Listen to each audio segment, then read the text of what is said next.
My name's Audrey Ochilla, and I decided to choose night work and the risk of cancer among men.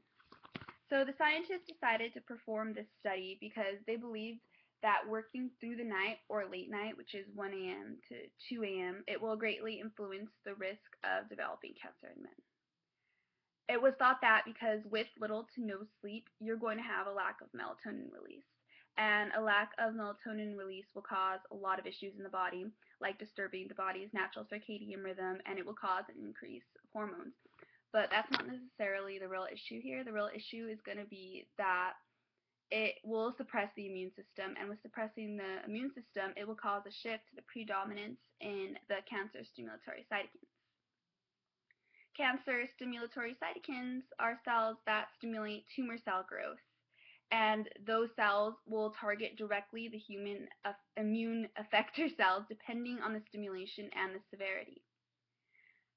So, the hypothesis that was under investigation was the correlation between night work suppressing the melatonin release in men and the onset occurrence of cancer development in men, specifically men.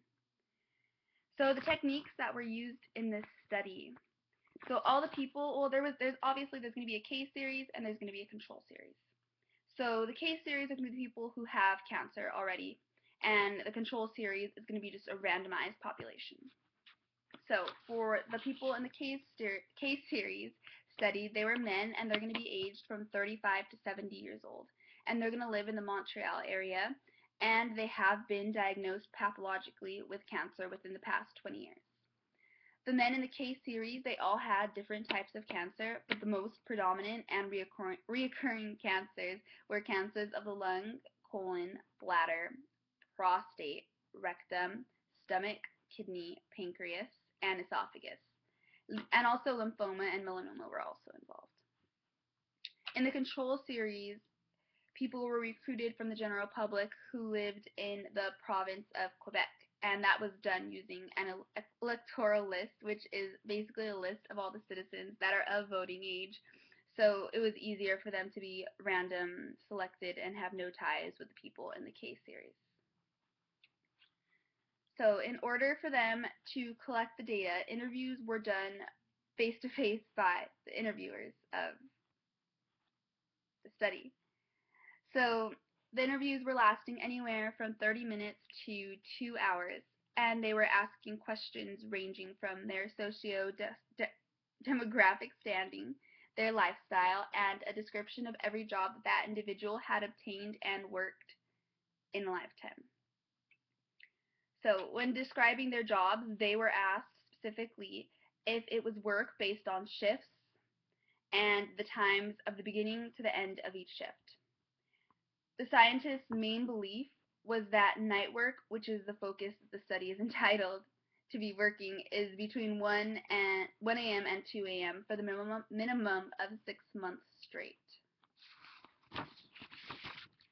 The results did show to be true with cancers of particular areas of the body.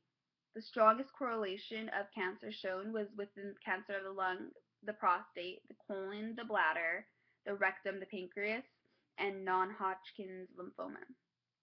Although there was no completely outstanding evidence that completely proves this to be the case, the study is strong enough to prove that there is more than likely an issue that is causing an increase in cancer in men who work late night shifts. The scientists did end the study saying that they can't necessarily prove it to be completely right, but their study alone should be enough to warn people that this is a real issue and this is happening. So why did I choose this article? I chose to review this article because I'm a strong believer in preventive medicine, and I believe that anything that one can do to prevent an illness should be considered preventive medicine, even if it's not in the form of a vaccine or in the form of an antibiotic or whatever the case may be. Anything that you can do to stop a preventable disease is considered preventable medicine.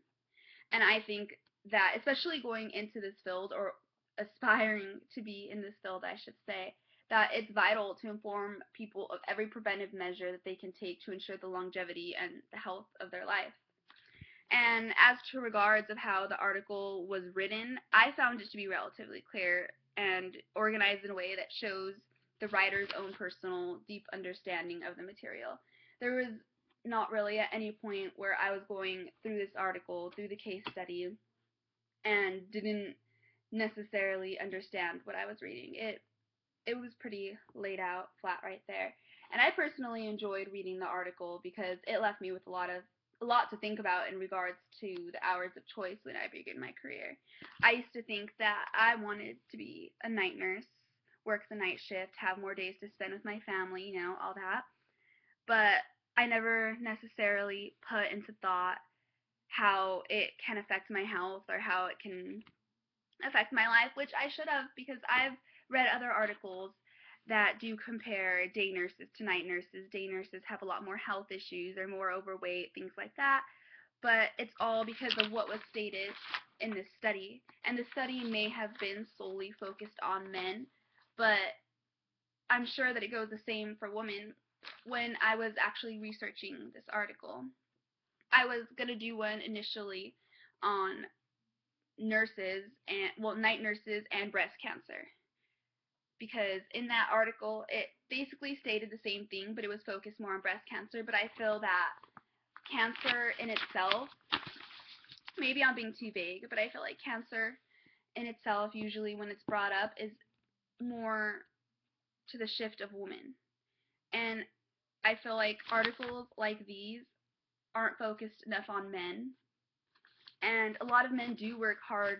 They work hard jobs. They work graveyard shifts. And like I said, I want to inform everyone. I feel like women know the risk of breast cancer. They know like some type of causes. But I feel like things like this aren't as attainable for men as they are for women.